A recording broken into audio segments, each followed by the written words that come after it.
Well, hello YouTubers. I just stepped out here on September 23rd, Tuesday, 2014. The first day of fall. God bless fall. You gotta love fall. I do. At around 3 in the afternoon Eastern Daylight Time.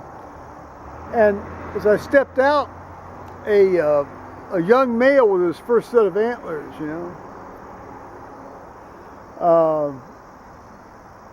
sort of like one set each. I know there's a whole cult of how you call them so many points this and so many points that. I don't understand that.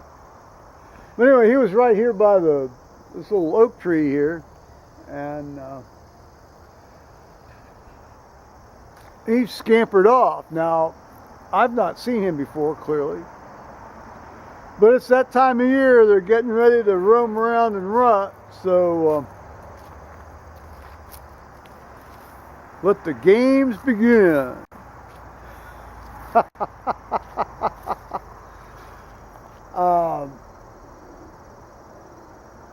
I had shown you couple of these plants with berries. Now, I've always called these things, I showed you in the previous clips, mountain ash. Well, they're clearly of that genus,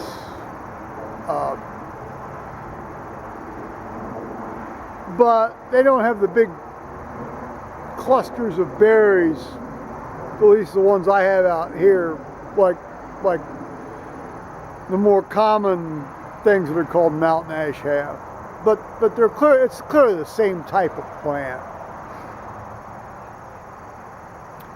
And from what I can discover, they say, they being Wikipedia and the rest of, the Googleoid internet, say that these berries have malic acid in it. Well, malic acid is just part of the fermentation cycle, Krebs cycle, lactic acid cycle. I mean, it's a food substance. It's actually added as an additive to foods as a preservative, because you can, it's metabolizable. It doesn't harm you to eat it. Now, I will say, however,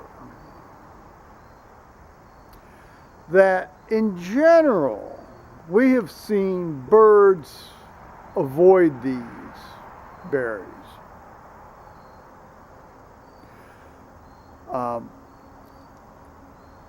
That doesn't mean that birds are going to avoid berries or going to harm them, because birds eat hackberries and they go nuts. Raccoons eat hackberries and they go nuts. But that's because they've got atropine-like substances in them. And so I, for the longest time, thought that maybe these berries did too, and maybe they do. And, the Wikipedia guys just don't talk about that. But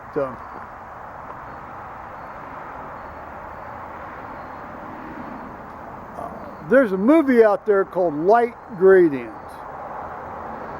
Light, L-I-G-H-T, Gradient. And it's about two guys that go on a bicycle trip over in what would be then the former East Germany. And toward the end of the movie, one of these guys, they go out on a rowing trip on a lake, and then they're having like a little picnic, and one of the guys wanders off and he finds this bush with these tiny little red berries, like the ones I showed you at the start of this video, and he eats them, and then a lot of them actually, and essentially he goes off his head. Well, malic acid isn't going to make you go off your head, but so I don't know. I mean, it's interesting. I mean, In one of, in Francis Parkman's book, The Oregon Trail, I think, which he wrote in the late 1840s. This was before the American Indians decided to start killing all the white people, and the white people decided to start killing all the American Indians. He lived with them for a year and a half, and one of the things they told him, they said, don't eat anything that you don't see another animal eat, that you don't see an animal eat. If an animal will eat it, don't you eat it. Which is probably not a bad bit of advice, I mean, not probably, it is a good bit, it's a good bit of advice, a good piece of advice. So, the surveyors were here today. Well, a surveyor was here today, and interestingly, he's removed all of his little flags and sticks. And, there were flags and sticks and things here, and he's removed them. So, he's a very pleasant guy. He showed up, a lot of these surveyors are very pleasant guys. Just go down and talk to them, and don't be a dickhead, and talk to them. Most people are pleasant if you don't be a dickhead to them.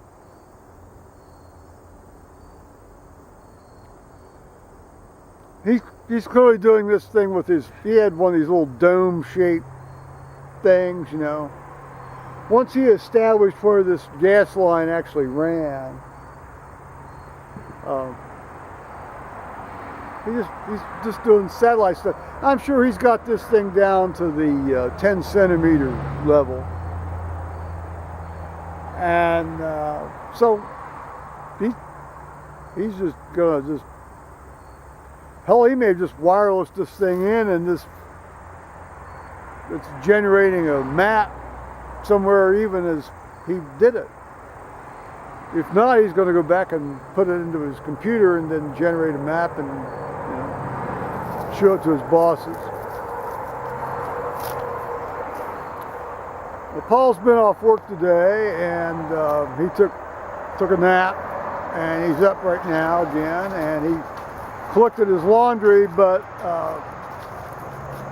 it turns out that the washing machine didn't quite do what it was supposed to do, but he was able to get the thing to finish and get the door to unlock. So I think we're just living on borrowed time with this current washing machine, but we shall see. In any case, he got to work. Let's see if there's anything here in the mail.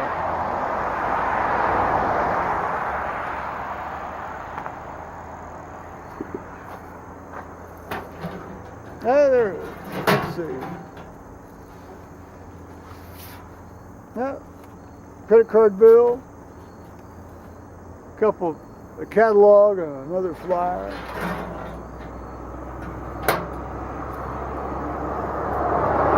And I watch this big behemoth come by.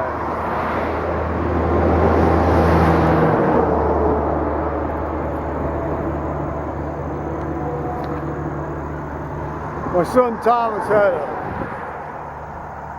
had a friend.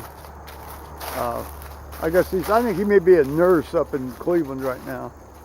But anyway, we actually took him up to Michigan with us one summer, and he always called these big dirt trucks the big dirt trucks, and he had this thing about big dirt trucks, and I've always liked that phrase,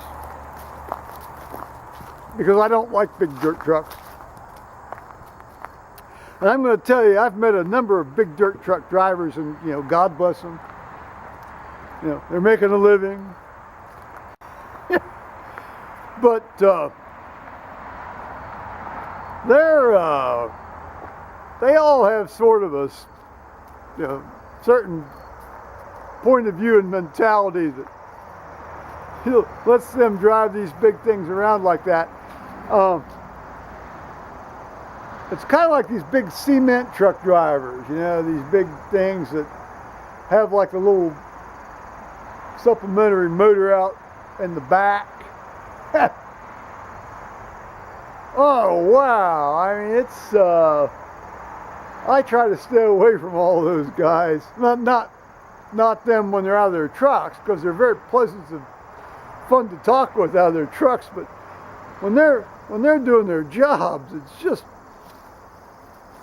Having said that, I'd far rather have somebody like them driving one of these big things than one of these guys that are in these mid-size, sort of like what they call mid-size trucks. Because you know those guys haven't been trained. At least these guys in the cement trucks and the big dirt trucks have been trained. Ah, it's a lot of fun.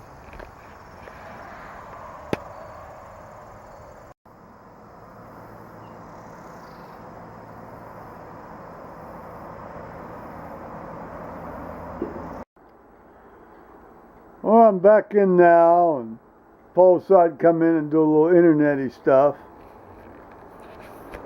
So that means I'm going to come out here and talk to you all a bit. And as you know, perhaps a little bit more than a bit.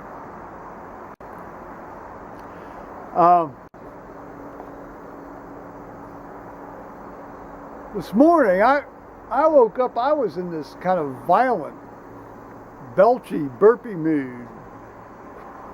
I don't know why, but I was. And then it dawned on me. Now, some of you all might consign this to the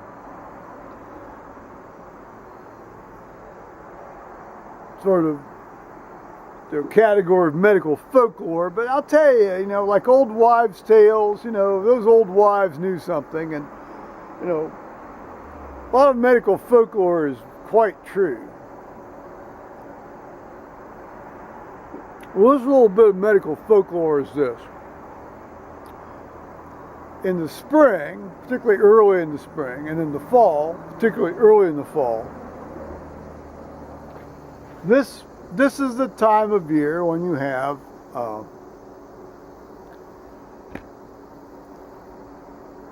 an increase in perforated ulcers, ruptured aneurysms, and ruptured ovarian cysts.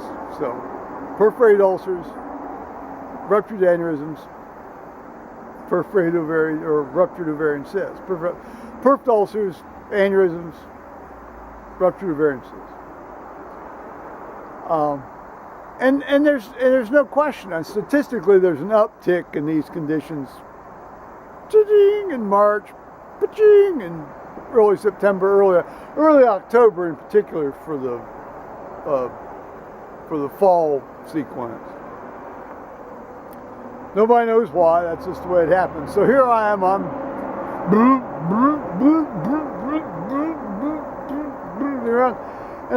And I realized, well, hell, it's first day of fall. This is how my mind works, guys.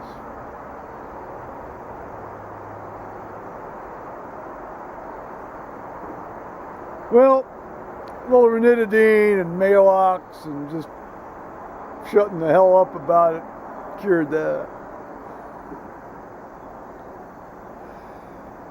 So that got me thinking about ruptured aneurysms. Well, I'm going to tell you right now that, you know, aside from the patient, there are a few things that can happen to a human being that are scarier than having somebody, you know, bring in one of these ruptured aneurysm patients in full free rupture anteriorly.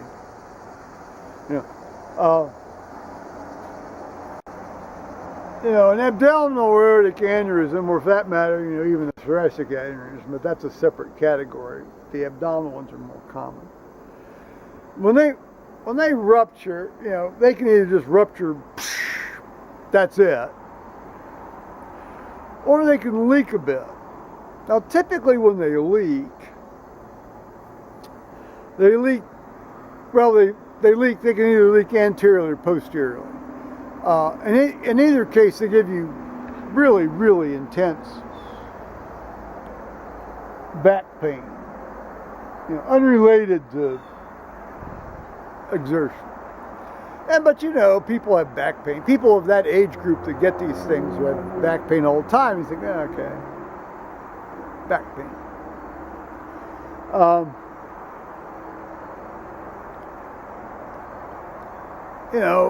So it leaks. Eventually it leaks enough that people realize what's going on, and then you get operated on. Generally in a sort of a semi-emergent fashion. But occasionally you get one of these guys that comes in with a rupture. Now it can rupture posteriorly, in which case you might have a little bit more time. If it ruptures anteriorly into the abdominal cavity, it's a real adventure for everybody concerned. So I got thinking about this. This is all apropos of me belching in the morning, guys. See how my mind works? And you occasionally get one of these guys in, and if they actually made it into the operating area in a semi-alive state, they had an abdomen. It looked like it was a watermelon. Well, that wasn't a watermelon in there. That was an abdomen full of essentially all of their circulating blood volume, and you were basically dealing with a dead patient. And so it was up to you to turn them back into a live patient.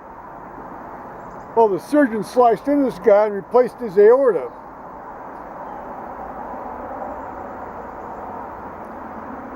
Well, you always gave it your best shot. When you're talking about somebody in that category, the salvage rate's very low. But occasionally, but the initial start of the case is what I want to tell you about right now.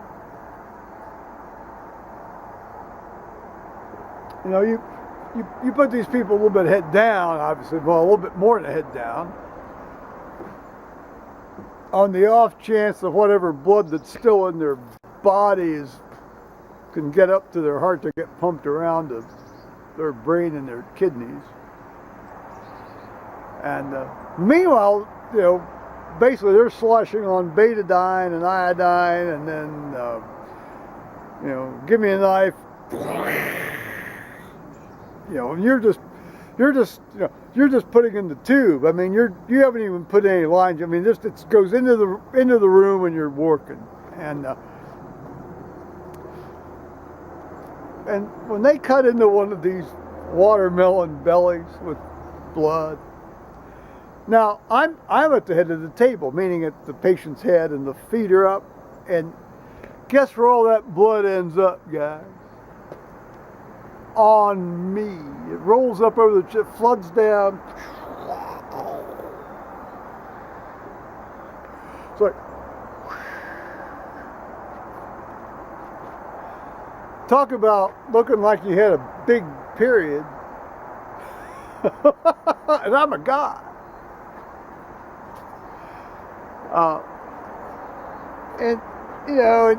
And if the circulating nurse liked you, and I always tried to cultivate, as I called them, the hired help. The best thing we ought to teach medical students is don't piss off the hired help. She'd throw some sheets and towels and stuff down underneath there so you could step on them and not slip and fall down in the operating room. While you're trying to basically, salvage something that, 90% of the time is unsalvageable, but still, 10% 10% of 10% of live people, 10% of a cohort of people who'd otherwise be dead, or that are alive, then that's good. So the problem is that almost all these people then went into renal failure, and they'd be on dialysis from anywhere from 3 weeks to several months. But a lot of them would get their kidney function back. The ones you saved. Occasionally you saved one or two. Occasionally you did. I mean, that's why you did all this.